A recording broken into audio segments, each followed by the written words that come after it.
Merokok jelas merugikan kesehatan. Setiap hari di Indonesia, 500 orang meninggal dunia karena rokok. Fakta data mengajak Anda mengingat kembali bahaya rokok bagi kesehatan diri dan orang di sekitar Anda. Di Indonesia, kampanye untuk meningkatkan kesadaran masyarakat akan bahaya rokok masih kalah gencar dengan iklan-iklan rokok. Tidak heran, Indonesia masih jadi surga para perokok. Data The Tobacco Atlas 2015 menunjukkan 66% pria di Indonesia merokok. Artinya 2 dari 3 remaja laki-laki maupun usia produktif merokok. Fakta ini menempatkan Indonesia di peringkat 1 dunia untuk jumlah pria perokok di atas usia 15 tahun, diikuti Rusia dan Tiongkok.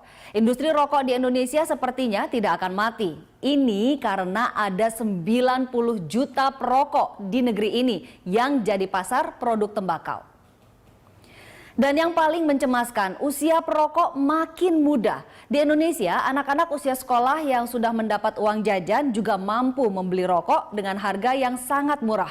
Inilah mengapa data Global Youth Tobacco Survey yang digelar Organisasi Kesehatan Dunia WHO tahun 2014 menunjukkan prevalensi perokok anak usia 13 sampai 15 tahun di Indonesia mencapai 20,3%.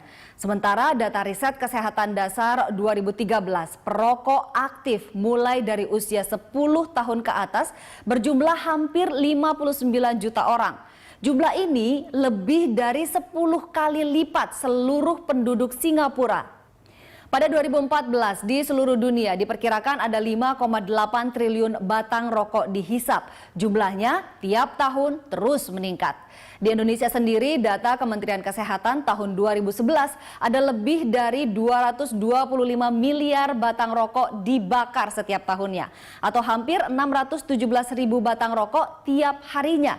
Jika harga satu batang rokok Rp1.000, sama artinya kita telah membakar uang lebih dari 225 triliun rupiah setiap tahunnya.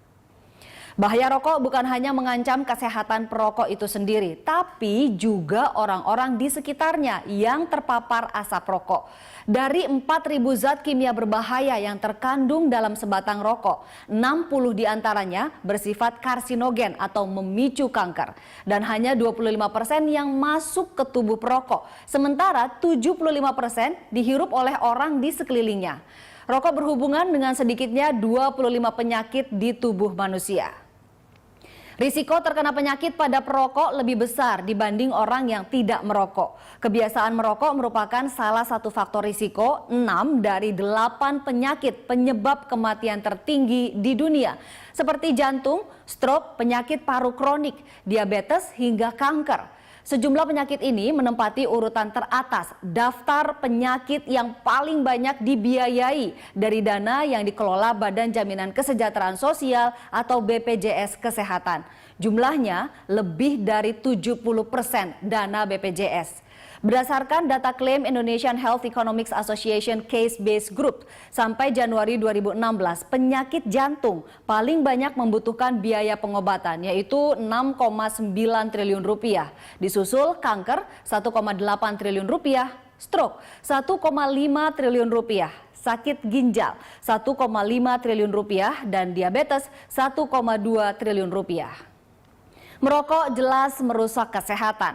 Menurut data Global Adult Tobacco Survey tahun 2014, setidaknya 190.260 orang di Indonesia meninggal dunia akibat konsumsi rokok. Itu sama artinya setiap hari ada 500 orang meninggal karena rokok.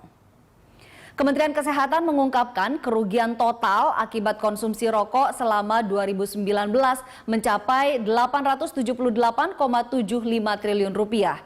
Jumlah ini berasal dari kerugian akibat membeli rokok. 138 triliun rupiah hilangnya produktivitas akibat sakit, disabilitas, dan kematian prematur di usia muda sebesar 235,4 triliun rupiah. Dan biaya berobat akibat penyakit-penyakit terkait tembakau sebanyak 5,35 triliun rupiah. Dan jumlah kerugian total akibat konsumsi rokok ini 3,7 kali lebih besar dibanding cukai tembakau yang diperoleh negara sebesar lebih dari 103 triliun rupiah. Jadi, kenaikan harga rokok justru memberi keuntungan bagi masyarakat maupun pemerintah. Lembaga Demografi Fakultas Ekonomi dan Bisnis Universitas Indonesia menyebut kebiasaan merokok adalah perangkap kemiskinan. Ini lantaran jumlah uang yang dibelanjakan untuk kebutuhan primer menurun. Beberapa yang dikorbankan akibat merokok adalah sektor pendidikan, kesehatan, dan gizi keluarga.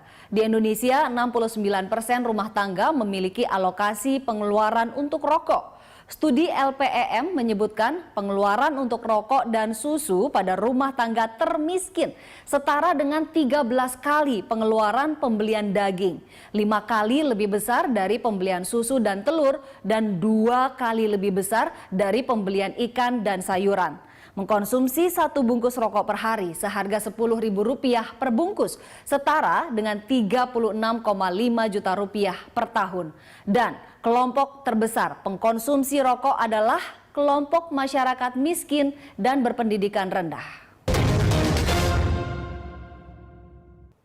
Demikian fakta data kali ini, saya Ani Rahmi pamit, sampai jumpa.